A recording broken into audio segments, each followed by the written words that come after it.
So it turns out that documents circulating among US officials that have been obtained by reporters over at Politico indicate that there is a serious lack of a clear path forward in President Donald Trump's peace plan in Gaza.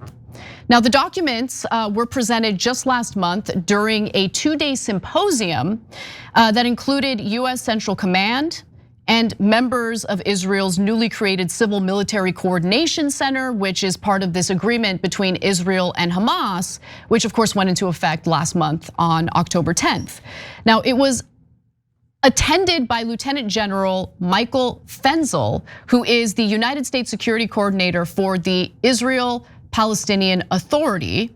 And along at this symposium, you also had the Defense Department, or at least members of the Defense Department, the State Department, non-governmental organizations, NGOs, and private companies, including the Rand Corporation. So they're getting together, they're thinking about, all right, there's some holes in this peace plan. Let's try to figure out what these holes are. Let's try to fill them. Now, it remains to be seen whether or not they've actually found solutions to these issues. But anyone who paid any attention and actually cared about the granular details of Trump's supposed peace plan, you would know that it wasn't a peace plan, that there were looming questions ahead. And there's also the issue of the big obstacle of the Israeli government, which has no interest in peace in Gaza. They have an interest in expelling Palestinians from the Gaza Strip, taking that land for themselves, and settling that land. They've been open about it. You can read Israeli publications, you can listen to Israeli politicians in the Knesset saying it out loud. That's what they actually want to do. But the Trump administration, just as it would be the case with the Biden administration or the Obama administration or any other US administration, is pretending as though Israel isn't an obstacle to peace, when they've been an obstacle to peace since its very formation in 1948.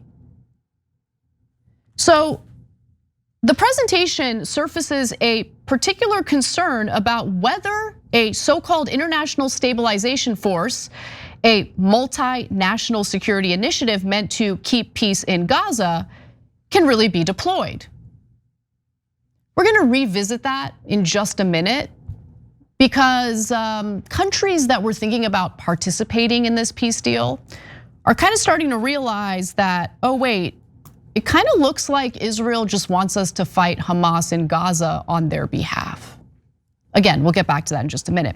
One slide shows an arrow with a question mark on it, linking the first and second phases of the US brokered peace plan, underscoring the uncertainty about its prospects.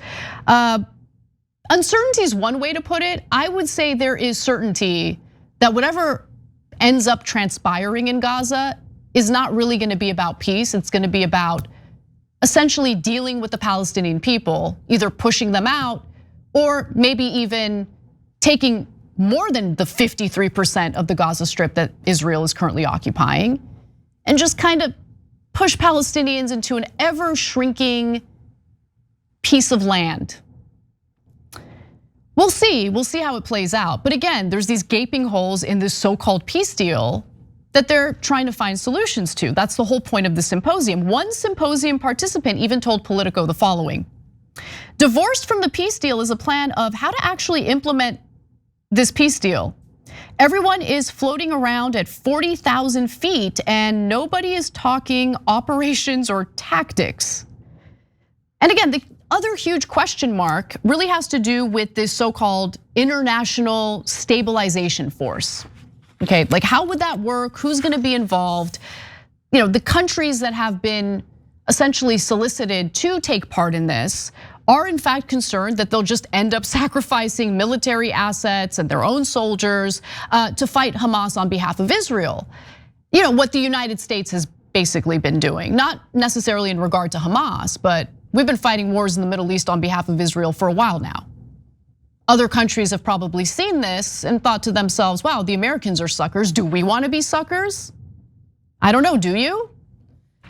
There's a struggle to get any country in the area to commit forces, said the symposium participant. Some countries would happily write a check, but they don't want to send manpower. Remember, the US government is the only government that's willing to sacrifice its own soldiers on behalf of Israel. Now, Indonesia, Azerbaijan, which was given weapons to ethnically cleanse Armenians in Nagorno-Karabakh by the Israelis, and Pakistan have offered to provide troops. Turkey also offered, but Israel's like, no thanks, no thanks. They apparently don't trust the Turks. Now, one thing that is certain is that the United States is going to have a very big role in this, and very likely for decades to come.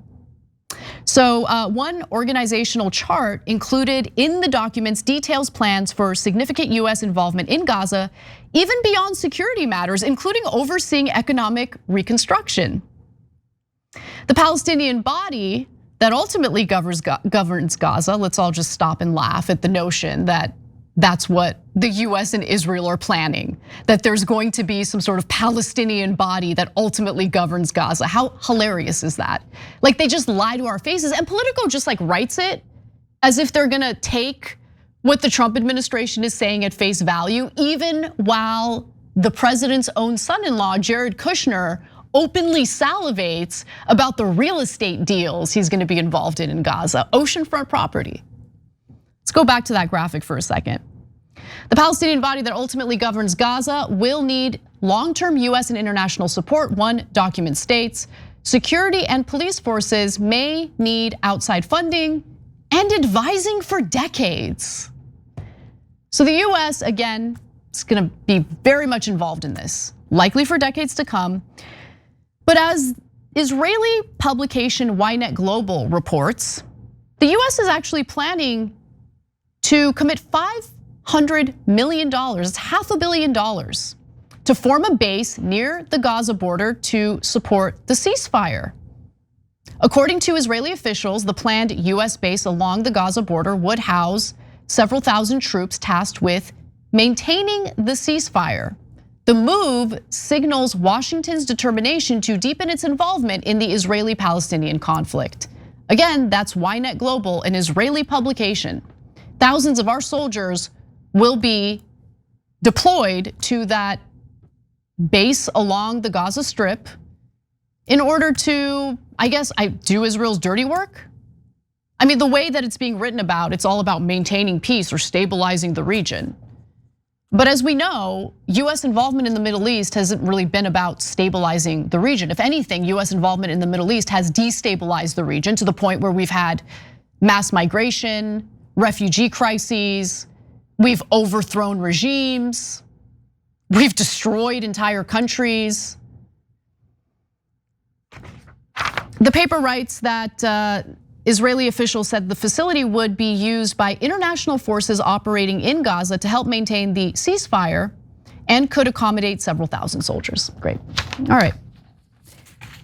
So guys, Gaza has been leveled. Jared Kushner is on the record saying we're only gonna rebuild or reconstruct the 53% of the Gaza Strip that the Israelis are currently occupying. If you listen to hearings in the Knesset in Israel, they're very open about how the intention is to settle that land with Israeli settlers. The whole point is to erase the Palestinian people from the Gaza Strip. They say it out loud. But here in the United States, we have media that engages in this weird dog and pony show where they insult our intelligence and make it seem like the side that we are aligned with is the good side, when they're really the terrorists who have just slaughtered tens of thousands of innocent people in Gaza, who have facilitated the theft of Palestinian homes in the West Bank, which had nothing to do with October 7th, which isn't governed by Hamas. There's supposed to be a ceasefire right now between Hezbollah and Israel in Lebanon, but Israel's bombing the crap out of southern Lebanon as we speak. What are we talking about here? That's the reality of the situation. This isn't about peace. This is about aiding and abetting an expansionist project by the Israelis while laughing in our face and insulting our intelligence. That's the reality. Every time you ring the bell below, an angel gets his wings. Totally not true, but it does keep you updated on our live shows.